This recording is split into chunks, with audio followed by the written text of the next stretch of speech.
The Health Fix podcast teaches you how to take charge of your health naturally by giving you the information you need to elevate your health.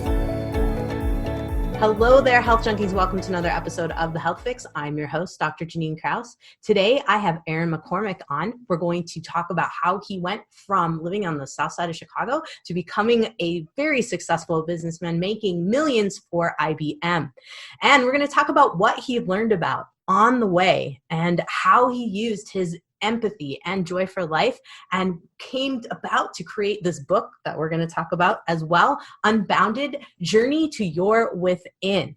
Aaron, welcome to the Health Fix podcast. Hey, Jannine, thanks for having me. So you have quite a story, and I'm from Illinois, from the north side of Chicago, and familiar with all of the turmoil on the south side of Chicago. Hasn't changed in 40 plus years of my life.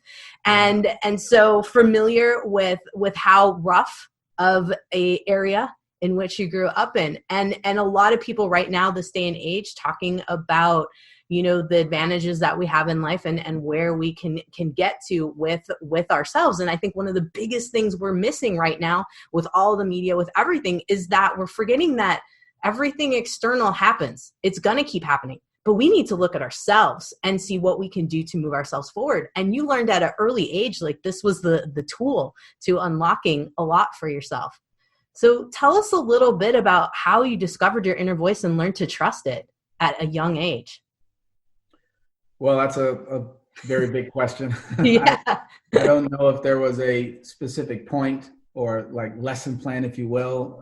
We all tend to be on our journeys, and hopefully we're a lot more connected to that unspoken force, that source, if you will, the essence, more so than the external minutia, which, by the way, I think is the fundamental challenge of life, of all of our lives, because we have so much information that is vying for our energy, our heart, our emotions, our biases. We're shaped by all this external stimuli, as I call it.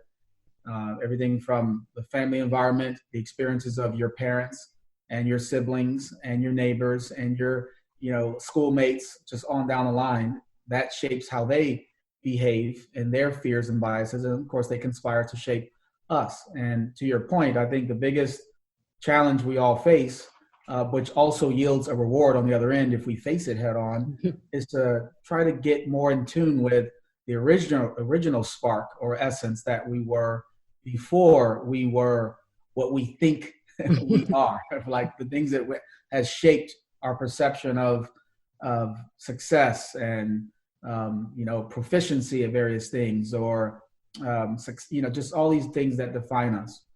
What did it for me? There's not a single thing. I think we all come here with a specific bias. When I say bias, I mean the two forces that actuate us, the biggest organs in the body, the mind and the heart. And we tend to naturally have a bias. And most of us are biased toward we become biased toward the mind. Mm-hmm. We start out biased toward the heart. In fact, I talk about in the book how the two bookends, proverbial bookends of life, as a toddler, as a baby, and then in our twilight years, we're very anchored to the heart, and we follow our truth. We don't go around trying to impress and please external entities and these ideals that have tried to teach us what fulfills us. We kind of know what does it. But then it's that part in the middle where we tend to have gradually gotten shaped into chasing and living a life that is in varying degrees in conflict to what is really inside of us. So I guess I've always been a bit more biased to the left, and I actually am left-handed. I'm ambidextrous. I mean, that that doesn't mean that right-handed person is not connected to the heart, or all lefties are very much connected to heart. But it is rather interesting that I've always been, I guess, more triggered, Jannine, by upsetting or disagreeing with my internal field or energy, more so than conflicting with my peer group or family and other things like that. I guess I kind of knew what we're all learning, which is the external stuff you can separate from, right? Like you can leave a job that is chafing at you. You can separate from a friendship for a period of time or permanently if the vibe isn't right, or even in a relationship. But you can't really run from your own inner compass that's telling you and prodding you things that may not make sense to your fear-based way of living now, where you kind of have to assimilate. But that voice will keep on prodding you and wondering why you didn't, and what if you did, and all these different things. So I just have naturally been a little bit more biased toward the heart space. Sorry, I couldn't give a specific recipe, but that's how it's been for me.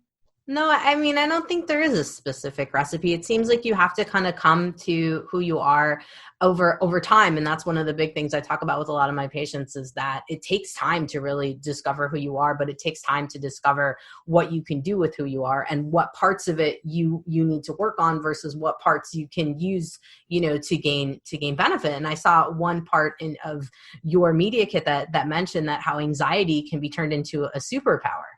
And Right. For a lot of people, anxiety kind of consumes their life. But I like that you mentioned that you can turn it into a superpower. I'm like, that's pretty cool. Did you have anxiety when you were younger, or did you just kind of come up with this concept as you learned about people through time, or where did this come from?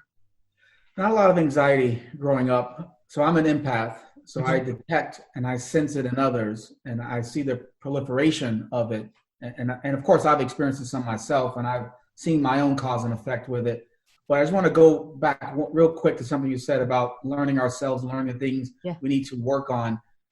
That part right there. So the things we need to work on, it's very important that those things that the target be your own fulfillment, your own congruency, if you will, with yourself. Because sometimes we're measuring ourselves and we want to work on things based upon a societal ideal of what's expected of us for whatever the situation is, for our sex, for our race, for our social demographic, our neighbors, our country, all these different things.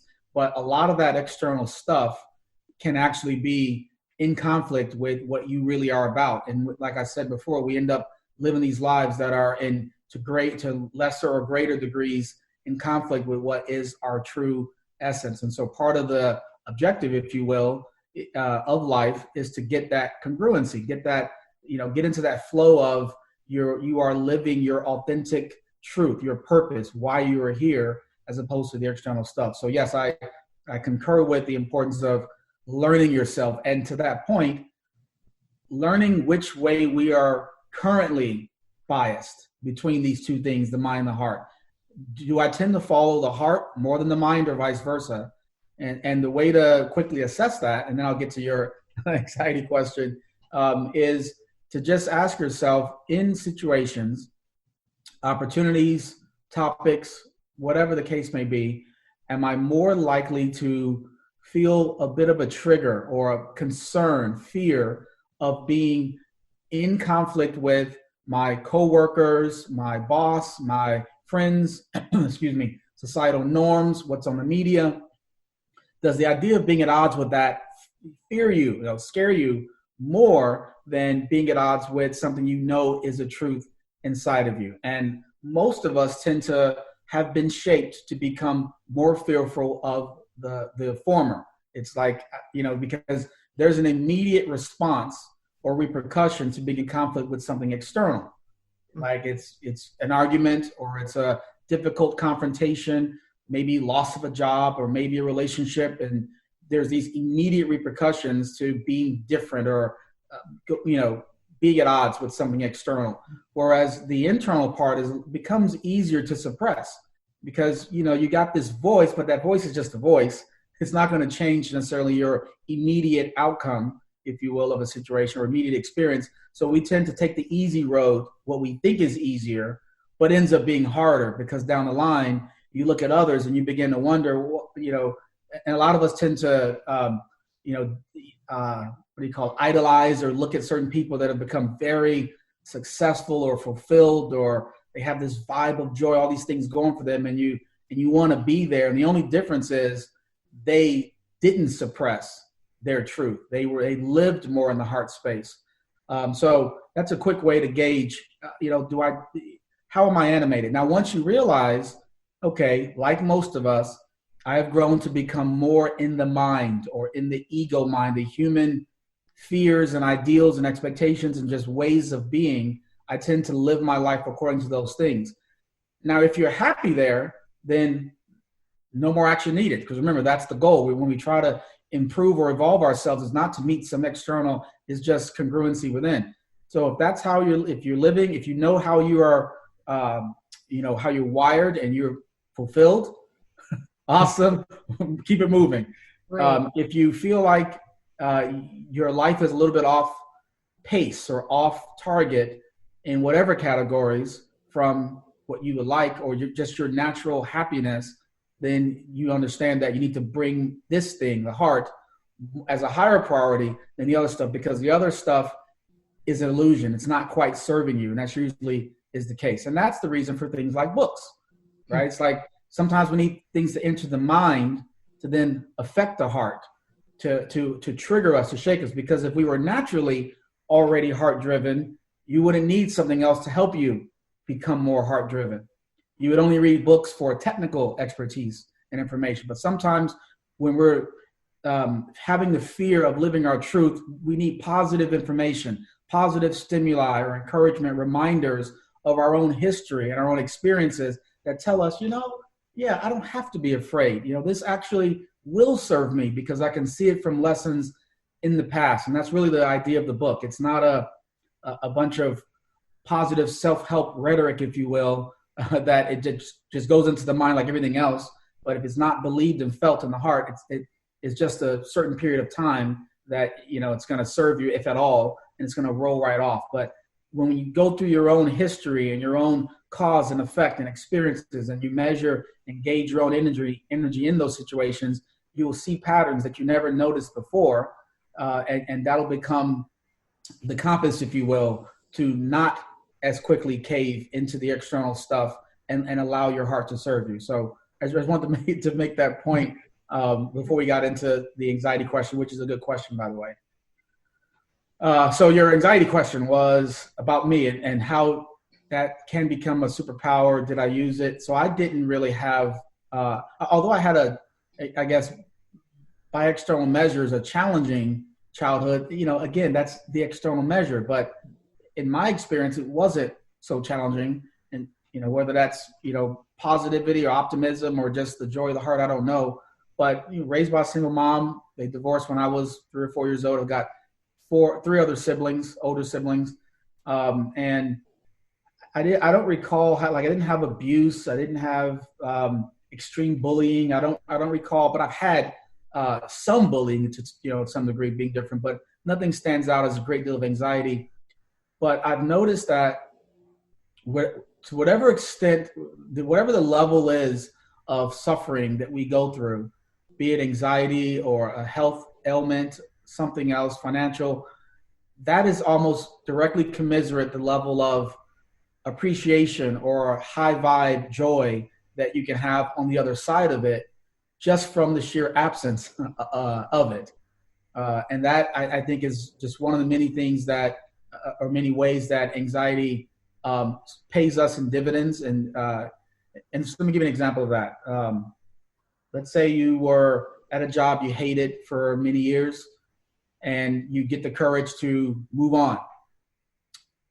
The years of waking up and going to a place that you had no heart connection, purpose, joy, etc. to, but you almost loathed it, you hated Mondays, just the absence of that, the longer that you went through it, the longer your appreciation is there for the absence of it. So while others need additional something to make them feel really good, you're good with just the absence of the crap that you used to go through. So your base level of happiness or joy is elevated because of the absence of the crap you went through before. So, and by the way, that's also why a lot of the most inspiring people we've ever followed or were moved by happen to have gone through extreme shit. I don't usually curse a lot, but that's the only way to describe it. Just terrible, terrible stuff.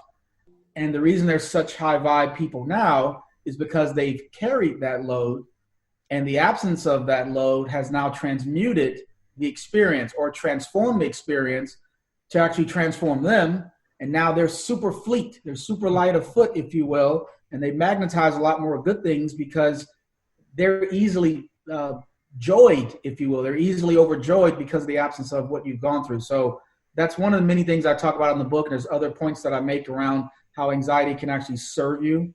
But I think that's what you were asking about, I hope.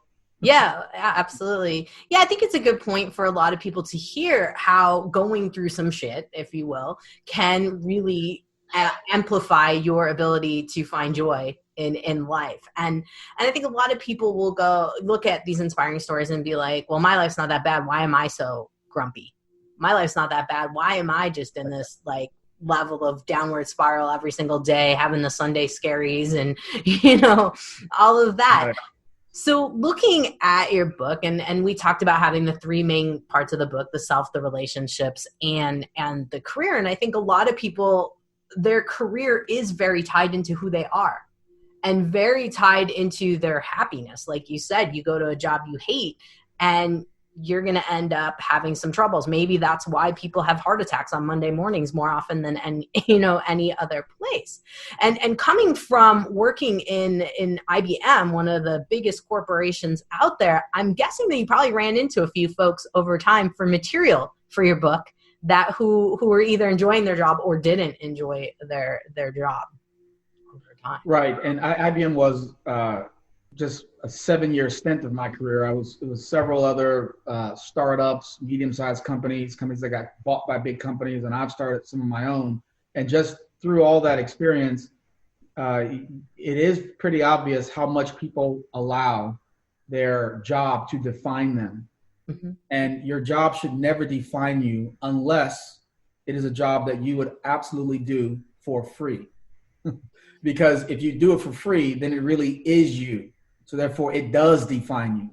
Otherwise, if you do it only for the money, then why would you allow that to define you when it has nothing to do with you? It has to do with what you'll do for a reward or to abate the fear of not having money. So basically, it's what you will do with a gun to your head, right? Or you have no choice.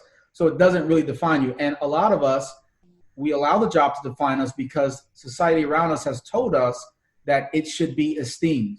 Right. That the education that we've gained should be esteemed. So we hold that on our sleeve, or I got this degree or that, or, look at where I work. I just saw a LinkedIn post and this young woman was super overjoyed. And she says she cried tears of joy for getting this job at this big company, one of the biggest in history that we tend to buy everything from, and it just shows up at our doorstep. But the point is, she equated so much heart-driven or heart-based emotion to the obtaining of the thing, because this happens to be the pinnacle of business and efficiency and all these things. So that's all in the mind. Unless the job function that you are doing is naturally so much joy to you that you did it in some version of it, at least when you were a child, it was just you and you loved it, and it's, you would do it without pay even now, then the ability to do it more fully would bring you a ton of joy, and to make good money at it, also a lot of joy. But in most cases, it's the opposite. And it's not until we get much older usually that we realize, I thought I should trade my time for this ideal or this perception, which will then create this money, and that will fulfill me. Now, I just wish I had more time. And if I could have been doing something different, every older person says this, right? If I could have been doing something different with all those decades, different with my family, with my body and fitness, different with whatever the case may be. So why do we got to get that far out there before we realize that we're swapping the wrong thing, and the most valuable thing we have is our time, which, again, we know this because every billionaire would give away all of their money for a little more time. So if we all have the same amount of time, then we all are gazillionaires, right? Because we know that we would swap it, huge amounts of money for more time. So now the question becomes, how are you squandering your zillions, your wealth? Are you squandering your time at jobs you have no attachment, no connection to? When I say attachment, I mean like heartfelt joy, purpose to. It's fulfilling something within you. If not, then you are actually like a really wealthy person that's just lighting a match, burning money instead of using it to do something productive or valuable or even enjoy yourself with it. You're just kind of burning it. So that's one of the things that I think we miss when we align ourselves to the ideals of our career and, you know, the job that we're doing. That's a great concept. I'm sitting here thinking to myself, I'm like, man, wealthy in that you have money in your job, but if you don't love your job, wasting money, wasting precious resources. And I think, a lot of us say, I'm not rich, I have no money to waste. But you don't realize, again, billionaires would give away billions for an extra month if they're on their deathbed, an extra year, of which you have. So effectively, you have billions in the bank, so to speak. Mm-hmm. It's in a different currency. So the question is, how are you spending that? And are, you know, if you have the luxury of burning it, which means you're doing something you hate, later on you're going to realize that you wish you did not take that path or assume that luxury of just burning money. You're going to be like, gee, I'm short on this money now, which is time, right? So I'm 94 years old. I'm short on time. Why was I burning it back then? So yeah, it's just a different way to look at it. So how do you address that in your book in terms of, and it sounds like your book has some really good thinking points and points at which folks would take notes and kind of dive in to themselves. How would you get someone to really make that connection between what they're doing and oh my gosh, I hate this?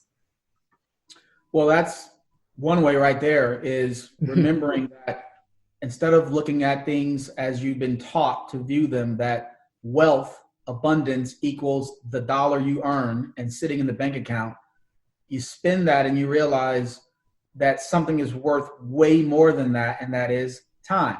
Right. So once you realize that and you come back to your reality that, what am I spending my wealth or my abundance on?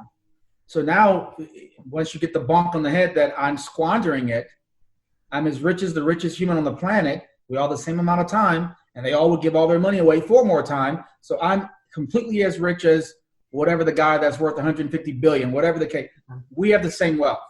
So what am I doing with that time? So then when you say, okay, I hate my job, but I got to have it. And now all the fear floods in, all the data. I got to pay bills. I got to rent, car, note, all these different things. So again, it comes back to, which is more valuable, money or time? That car, the house, or time? So you might gradually begin to adjust where your money goes so that you have more of your time to do the things that are more important to you, that you actually enjoy, which, by the way, usually yields more money. So gradually you inadvertently take on the mindset of an entrepreneur, where you say, all right, I'm going to cut back on this thing or that thing that I've somehow been led to believe will make you happy, but I sure hate going to work on Monday. So if I can go to work less by downgrading my car level or whatever the case may be, or changing so gradually you start to adjust your circumstances. Then eventually you may start working the job that you don't fit very well with part-time, and you fill the leftover time with something you love. And I don't mean just for money, because again, if you keep focusing on, I just got to make the money, you're also missing the journey. So now you're doing more of what you would rather be doing, whether it's time with your children, if you're a single parent and the daycare is raising them, or whether it is time at a hobby you've always loved, and you don't have any joy, you don't have as much joy because you don't do it, the things that you naturally used to love. So you ratchet up more time doing those things, and eventually your energy, your vibe is higher. Now your brain is more creative, so you may create other businesses that will make you money, efficiently, or you may start doing something that is associated with the stuff that you love. But the point is, we have to maximize what we have, which is our most valuable thing we have, which is time. And if we're not doing that, then we are doing ourselves a disservice. And then we wonder why others are more fulfilled. Well, they just made a conscientious decision to not live in conflict with what they know they really want to be doing, what they know to be their purpose. They don't allow the fear of, I'm supposed to have, but I gotta do this way or that way. They tend to follow the heart. Not everybody does it that way, but the most fulfilled people do it that way. I think that's a huge thing to start with, for sure, is getting that realization of what can you live without. you need to go to the fancy restaurant every single Saturday night? Do you need the Lexus or the Mercedes or whatever? You know, can you push off that and then kind of get towards your goals? I think a lot of people, that's a reality check to think about that. Now, once you get through that and you start moving forward in life, what are some of the other things folks that can do to work on that journey within? What kind of things for self? Once you realize time is the utmost, what's next? What do folks need to look for? Well, the biggest thing is have a strong antenna for when you diminish or reduce and suppress yourself. And you may think you're doing it out of servitude for others, but you can't give somebody else what you don't have. I can't hand you a paperclip if I don't have the paperclip. So if I'm not taking care of myself, but I think I'm serving you, someone else, as a parent, as a spouse, as an employee, sometimes we mismanage the empathy inside of us to where we do ourselves the disservice first. So I talk a lot about how do you become aware of your own internal essence? How do you know when something is in line with it versus something that you were just doing out of fear or compulsion? And then you have these repercussions that are not fulfilling to you. So, and this is really big in relationships where, men will say there's no good women out there. They're psycho. And the women say the same thing. Men are dogs. Everybody's doing this. And I think you alluded to this at the outset, Jannine, that we project, or we are our reality. So it's like, if you are, since like attracts like, energy, this is just a truism of everything, because everything is energy. We're energy. This is scientifically proven. It's not just esoteric speak, but all things are matter, and matter all vibrates. So we all have a vibrational frequency. So if you're in a place where you don't fully understand yourself, and some may go, well, sure I do. Well, if you go through a process of looking at your current level of fulfillment, current resonance in the things that you do, the people you hang around, the relationship you have, the job that you work, how much of that is in alignment? And you'll find that a lot of us are very much misaligned. Mm-hmm. So now becomes, how do we get back in alignment? Well, first tune in, and then be courageous enough to take steps to get you more into alignment, because the only person responsible for your journey, your experience, is you. No one's going to write a big old essay just about how you feel, because that's not their job. That's your story of your life, and your experience is yours, and you're the CEO of it. So I think it's very important that we become more attuned to our antenna and the things that we take in that are actually jacking us up even worse. There are people that are empathetic but feed on suffering. They don't realize why they're in a constant depression. You're too empathic to be dwelling on so much darkness and depression, for example, or not depression, but negative and terrible events happening, right? Sometimes we're like, sadomasochistic, where we abuse ourselves for the very things that our soul doesn't really enjoy, but we're stuck in a cycle. So I talk some in the book about how to tune into your antenna and understand whether you're serving yourself or you're actually, doing more damage or, jacking up your journey, so to speak. Makes sense. I think it's really good to kind of do those little check-ins. I think little check-ins are really good in relationships. And I know that that's something else that you talk a lot about in the book in particular. Now, where would you look at where do you go in the book in terms of how you feel internally about yourself as it relates to relationships? Well, the section on relationships gets into that. We've been molded. So the whole theme of the book is we have an original essence. We are an original essence. We are all energy. And that includes a purpose meaning the joy, the things that really raise our vibe, and the things we've come here to learn. And we gradually are detouring. We're molded according to external things. Like, speaking of relationships, as children, we're taught that the prince, who's tall and handsome and muscular, gets the beautiful princess, right? And the princess the opposite, right? She's pretty, and therefore she gets that. So everything from the supposed virtues physically we have to have and personality wise to get this thing, it's always something external. And then the reward is something external. And therefore we completely forget that the external is a mirror of us. So if you're in a place where you are not as connected to yourself and you are hard up for the opposite sex or the same sex, whatever your bias is or your way, you will draw a similar person that is also lost, and therefore you will become codependent. So if you're just out of a relationship and you're not used to being alone and you just want to get with somebody just to have somebody, chances are you're either going to draw somebody that just needs you as their crutch, or they're going to prey on your vulnerable state.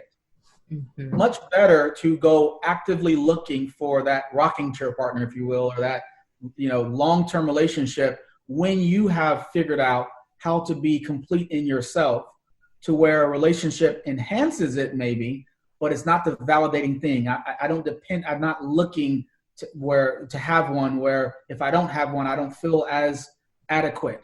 I'm not as valuable because here I am, I'm 35 or I'm whatever age, and I don't have that, that partner, that life partner yet. So there is no have to have. Everything is meant to enhance, right? So there's topics now I talk about, like when we think we get dumped, we don't really get dumped. Getting dumped is really impossible to happen. It's not possible. So if you're listening and you're saying, no, I have, trust me, he did this, he lied to me, he lured me in, or she did this, I was dumped. You were not dumped. It's impossible. Read the book, read that chapter, and you'll see what I mean.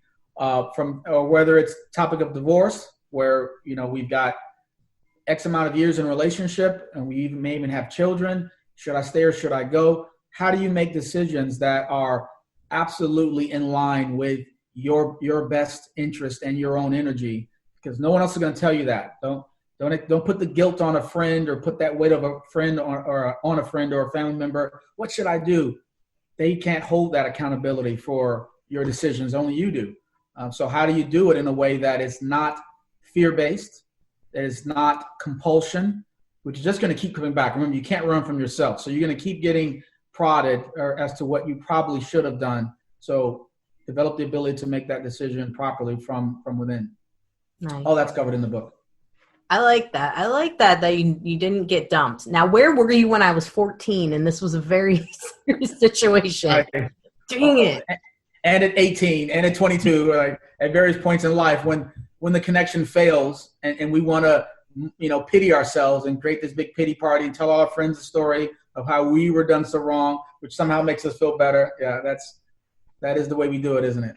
Oh, man. Oh, yes. And it seems to keep going because 14 doesn't change to 35 sometimes in that case. Oh, man. Yeah, it is really looking at, probably the gift of that relationship splitting and not working out, in the end. Now, we've talked a lot about self, and I think there's a really good message here that goes into career, because you were talking about why would you spend, your time going to a job that you hate, but also kind of looking at, say some folks are listening to this and they're like, this book sounds really interesting. And I'm at a crossroads, maybe they're midlife crisis status. I don't know. I'm in my 40s. And so I think a lot of people in their 40s go, oh shit, like literally what have I done with my life and where am I going right now? So career does come into play here. So give us a little overview of what they might find in your book about career and how that pertains to within, and what you need to be looking at beyond, is this job or career aligning with your core values? What else can we be thinking about? Well, there's some tips on how you can make that transition when you do realize I'm not in alignment anymore. And nothing is really a waste. So it's not my experience personally and watching others, just as this human journey plays out, is that everything we experience is actually serving us. It's by our subconscious design. You know how they say 90% of human thought is subconscious. So 90% of why we do the things we do, we don't even know. what's really behind it, which is why sometimes we consciously need to go within to understand what are the forces that are really inside of us. And, are we helping our outward reality, our outward experience, or are the things we can adjust to make it better? So in the career part, it's just how can you practically make transitions when you've got all this inertia down a career that has defined you, so to speak, for so long? Because there's practical ways to do that, and you're the beneficiary of it. It's not anyone else that benefits when you listen to yourself and begin to realize you might need to make a transition. I have a personal friend, this is not in the book, but a friend that became a doctor late in life. So went to medical school like 35, 36, or maybe older, just enrolled. I think she was in her upper 30s, and became a pathologist, a clinical pathologist, something like this, where you're diagnosing cause of death. Mm-hmm. And this person happens to be an empath. So deeply empathetic. And she's seeing all kinds of horrible causes of death, from babies and adults, just you name it. And it was taking a toll on her. It was changing her. And she was kind of becoming recluse and depressed. And I just kind of asked if maybe this is too much for her. And of course, to have that kind of investment in something, and the mind has always told you, but this is the thing to be. I'm more valuable to society, or I'm more highly esteemed, all these things. And why would I go backwards? So she fought that. I knew that this is what it was. I didn't push it on her. I just asked, has she considered that? And she blew that off and, didn't want to acknowledge that, because that would, in her mind, that was like fear that was running. If I quit, then maybe I'm proving I'm not strong enough for this. So she kept at it for a while, and eventually really took its toll on her and broke her down, where she had to go almost back to ground zero, and took followed the heart and decided she would demote herself. Now, mind you, what's interesting is she demoted herself in the physical, in the ego mind of doctor status, and she became like a nurse practitioner or something like this, where she got to help people in more positive, upbuilding ways. Mm-hmm. Now, it doesn't mean that being a pathologist is a bad thing, because some are equipped for it. It's right. Just intrigue. It's the mind. It's solving problems, and they're not as loaded down by the events. If you're highly empathic and your mind goes down the road of how this happened or what it felt like, and what about the family members, and you're in this spiral of dark energy. Some can do it, others can't. So it was a huge amount of encouragement. She's one of the largest figures to me by her ability to make that, I guess, change in course. And others would go, oh, never. And they might have fought it forever until it changes them so bad that they've lost a lot of their zest for life, and they become, overly materialistic, because, hey, the only reward for all that's valuable, at least in your mind, is at least I have all this money. It's killing me internally, but I got this money. So now, like, I've got a lot of friends or acquaintances that I used to know in my exotic car clubs from some of the cars I've owned, and they live for the car. It's so extreme in the attention and adoration, because what it takes to get it is low vibe for a lot of them. They've just kind of followed the money, and so therefore I gotta drink and party and be a celebrity in my car. That's all I care about. And so we end up, switching what would have fulfilled us in the heart space to just the idea of fulfillment, adoration, and all these other things that is in the mind. But somehow we are more energy than we are the mind, right? Babies, we learn a lot from children. The heart is more important than the mind. The mind can be, tweaked and twisted to think all kinds of crazy stuff. But spirit is energy, and we're all connected. The last thing I'll just say on that is, every religion, in terms of the big frameworks, Christianity, Buddhism, Hinduism, Muslim, they all come back to the same notion that God is energy and we are one with God. So however different permutations of that idea you want to go down, that's everybody's personal choice. But it's interesting that throughout history, and science even proves, we are energy. And the heart, or that unspoken motivation, is kind of like the energy. So how do we prioritize the heart over the mind? And if we don't, we'll just have varying levels of conflict, which is what we've been talking about. So the career topic does get into how you can practically take steps to get more I guess, in alignment. I think that's huge. I mean, your story with your gala, there's a lot of people in the medical field that happens to. You get into a career and you're like, whoa, what am I doing? Even myself, I'm starting to do more podcasting because I love to talk with folks and have more education out there on the mind. And instead of here's all of these supplements, here's all of these medicines, hope it works. We can make ourselves really, really sick, just like you were saying with your friend who was depressed. And I've seen people chronic fatigue. I've seen, fibromyalgia, all of this stuff come out of a body or a heart screaming, even asthma, for example, like the body screaming to be like, I don't like this. Totally. Help me. Right. And we say that it's in the mind, but chicken or the egg, we don't know whether it's the lack of connection to the outer reality with the heart or with what you should be doing with yourself. So that lack of alignment makes the soul want to shut down and causes the body. I mean, like we all know the studies of holding grudges, right? I think there's even a Bible scripture that talks about how holding a grudge or jealousy damages the body. So we all know the connection of emotion to our physical body, and emotion is energy, and emotion emanates from the heart. So the better alignment to heart, likely the more healthy we are physically. Absolutely. So with your book, you have some great stuff. I mean, we went through all kinds of things that definitely is intriguing me and going, yeah, we get to get this book at my office so folks can read it as well. Now, with all of this, if folks are listening to this and they're like, all right, I want to read your book, The Unbounded Journey to Your Within, which is your book, where would they find it? Where would they go to? Where would folks go for the next step to getting a hold of your book?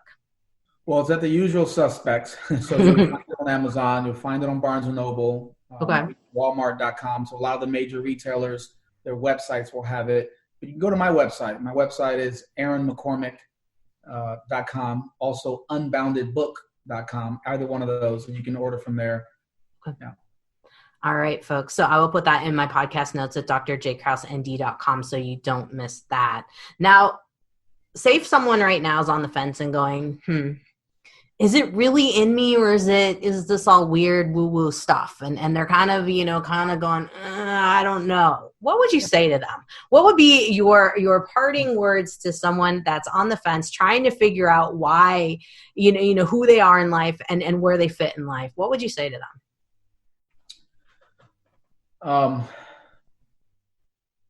They've had a voice that has always told them that they are more than whatever their label is, because we all have this. But the force of the label of the physical reality has always said differently. But ironically, that voice never goes away.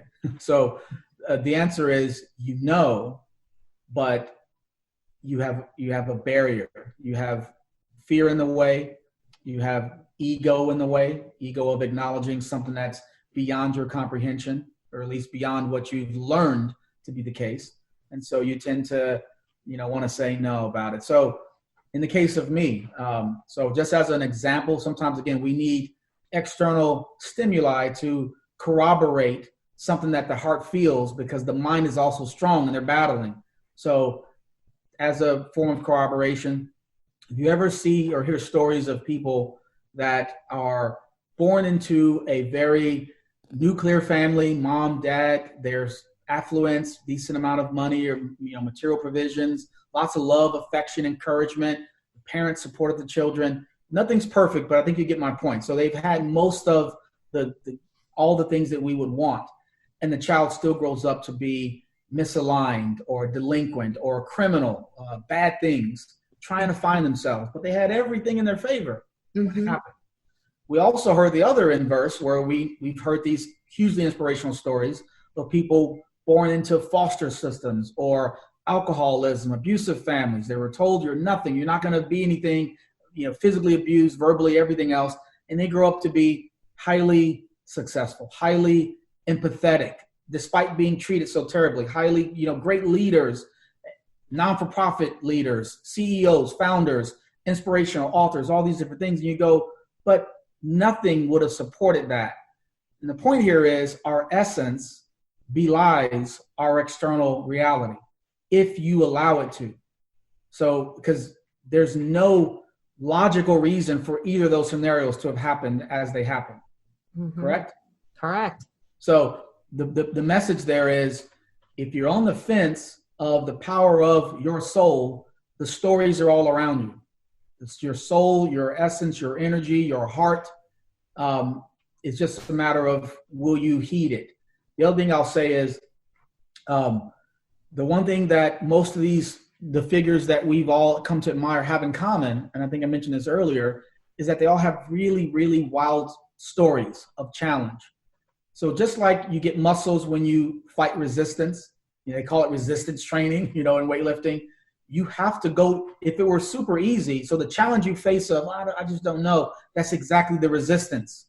And so when you actually power through it, there comes the reward on the other side. If it were natural and easy, then it wouldn't be as fulfilling to move the thing or to get the result. That's kind of a model for a lot of what we've come to understand about life. Diamonds under pressure, muscles get torn and then they're rebuilt. And the most inspirational people, not people that were, that inherited it. In fact, they often are the least fulfilled because they didn't get to put their hand at something. They didn't get to carry a load. And so but they still have opportunity. They just don't realize their opportunity, because life is not just all about money. But because the world tells us it's all about money, when you're born into it, some people feel like, oh, well, I guess there's nothing really left to create or do or enjoy because I've already got everything that matters in life. And that is also a farce. So all your answers, all your problems, all your everything starts with you, and it's all proportionate to you. And I think there are lessons around you that have shown you that in life. That's really actually the basis of the book, is to take you through things that you've experienced, that you've seen, that you know to be true, but you just didn't look at them from a different vantage point. And then you start to see the lesson, and that lesson begins to change how you perceive future events that happen. You begin to realize, I can anchor here and it's going to serve me. It'll be okay, because the times that I didn't, this happened and this is a problem. Or the times when I thought this was a problem, I realized that was really in my mind, because now in hindsight, it served me. So gradually fear dissuades, and as fear goes away, division goes away. And that includes division with each other, with people, as well as division as in separation from whatever it is you want. A relationship, more money, everything is energy. So to the extent that you face the fear or face yourself, you magnetize, if you will, all the other energies around you that are also congruent with you. So I don't know. I mean, I hope that's helpful for those that are on the fence, because it's not anything I say. It has to be what they have learned to be true. And so I'm trying to point them to things that have proven this for them, that they've kind of just ignored or suppressed or, kind of tried to downplay. Absolutely. No, I mean, those are great things. And I think this is where you write down, you have to write down like, okay, what have I proved to myself in terms of X, Y, and Z? And what are my core values? And what am I living in alignment with? And what am I not? And right. Really using your book as a tool to kind of propel them forward. So yes. You've got the book. Now, are there going to be classes? Are there going to be some online workshops? Are you going to do one-on-one work with folks? Because right now you got me like, all right. So what else does he have? Right. Well, I said this before we started recording. I consider myself a vessel. I just want to help and kind of be a mirror as much as possible. And again, that mirroring is you to you. So there's a form on the website for coaching as bandwidth allows. I will, evaluate and determine if I would take on, there's a coaching program or process that just helps shine that mirror back at you and help you go through whatever the topic may be, career, relationships, etc. And then there's speaking that I do. So I do that for corporations too, that are trying to help their salespeople. Again, I've made millions, and ironically, one of the chapters in my book is empathy can make you millions.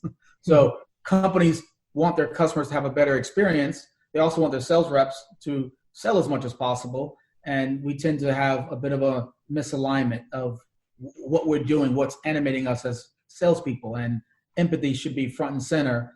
And it's about, intersection. So I'll talk about that. So there's some corporate and leadership coaching that I'll do, or consulting, if you will, and speaking that I do. There is a potential documentary that I've created an abstract for that I may get to it, but there's a disruptive startup. So I'm both artistic, and I'm also working. I'm still very business and entrepreneurial. I like helping and solving problems for people, and of course, creating wealth, because wealth in loving what you do is one form of wealth. There's also wealth in terms of abundance of value generation is created. So I have a startup company that I'm also working on. So I'm just like all of us. We don't have to put ourselves in the boxes. Do the things that bring you joy. And I mentioned before being left and right-handed, so I'm both analytical as well as spiritual, energetic. So I'm staying busy. But on my website, there's a form to inquire about speaking or inquire about consulting and also potentially coaching. Yeah. Perfect. Wow. Yeah, I think some folks who are listening to this might be hitting you up. So look out. But I think that's great. Yeah. I think that's great. Being able to do so many different things, because like you said, not putting yourself in a box. I think that's really cool too. I think a lot of people think if they have a career, they have to do one thing and they can't divide it into multiple things, which I have enjoyed throughout my career, doing different things from teaching to speaking to all kinds of doctoring as well. So no, it's really cool to be able to offer that and give people the sense that is a possibility. Because I feel like for a lot of us, we just don't even think about the possibilities. We're almost like tunnel vision towards one thing. It's more than possibility. It's what you're supposed to be. So again, we kept talking about, the very anchored educational thing that we've learned all our life is that energy, everything is matter. We're energy, and energy is energy in a box. Isn't energy fluid? It's like water almost, right? It conducts. So, in fact, one of the hallmarks of any company that I build and how we hire has to do with energy. Meaning I don't want anybody working for the company that is doing it out of fear. Meaning I got to make a living. I've only been a secretary or an accountant or whatever my job is all my life, and that's all they're going to want to hire me for. But I got this thing inside of me that loves creativity, or I love marketing, but at some point back early in their career, they followed statistics that say accounting is in demand or technology is in demand or whatever. So they followed a counselor's advice or whatever, and they're down this path. So you're not going to get a job at any one of my companies where us, the hiring team, managers, whatever, can't tell that there's genuine energetic alignment. What does that mean? It means you're an accountant. You love numbers. You literally are playing with them even offline. You've always been that way. Or, you want to be a secretary. You love having a bunch of, to-dos and balls in the air. You thrive under multitasking, and that's just who you are. If that's you, and if you change from that, you can change within the company, because if you're not vibrationally aligned, then you're in a job out of fear. You're not in the best experience of your life. And the most valuable thing we have is our time. Why do I want a bunch of people spending their time because they have to, instead of coming to work doing what is a natural, fit for them? So yes, I'm a big proponent in people exploring all the very nuance that their character is, and not allowing themselves to be stuck because somebody told them this is what you are for a living, or this is what nationality you are, this is what sex you are, this is what race you are, whatever. Those are all, that's exactly one of the many things that holds us back. Yeah. Oh man, you would be a great boss for many people, I can imagine. So folks probably love having you as the owner / boss of their businesses, because I don't think I've ever been talked to in terms of, do you align with this type? Yeah, in the business section, it's funny you say boss, that kind of triggers me some. Sorry. No, it's okay. Everybody is their own boss, but I get your point. The person you report to, or the manager, leader, etc. But every good leader, again, so your listeners, you can think about this.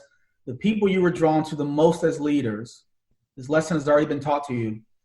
there's something in their energy that makes them not view you as a subordinate. Like they know you are technically in the hierarchy of the company, but they also kind of view you as a sleeping giant. And I'll talk about this, meaning they know your trajectory is anywhere and it can even be far past their own. And so they're like a temporary steward of your attention, you giving them your attention.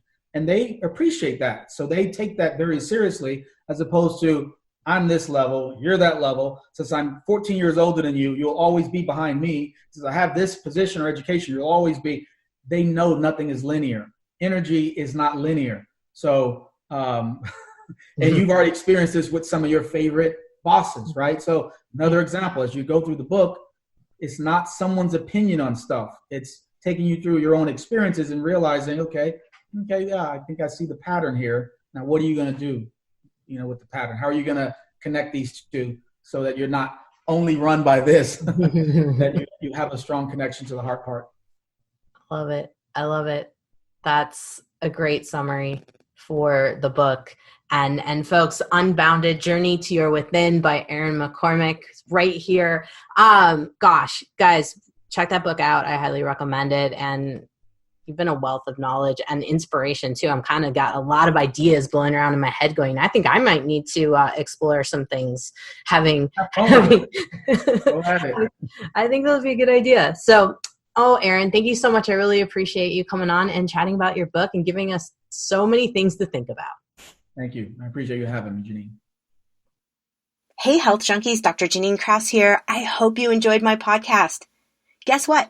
I have a Facebook group. It's called Anti-Aging Health Tips with Dr. Jannine Krause. So if you want a little bit more of the Health Fix podcast, head over to my Facebook group and let's chat. Now, I'm also offering a health transformation and restoration program. It's a one-on-one with me.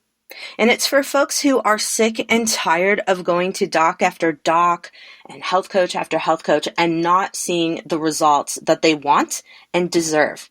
In my program, I'm working with folks with transformation. So this isn't just a light program. This is a big deal. I'm going to change how you think about your health and your life kind of program. And I'm super excited to offer it to folks. And if you are at all interested, we should talk. I'm offering 45 minutes free with me chatting to see if and how I can help you. And you can get all the details over at my website, drjkrauseND.com. All right. You've survived another episode of The Health Fix. I'm your host, Dr. Jannine Krause. Have a great day, whatever you're doing. Subscribe, rate, and share info.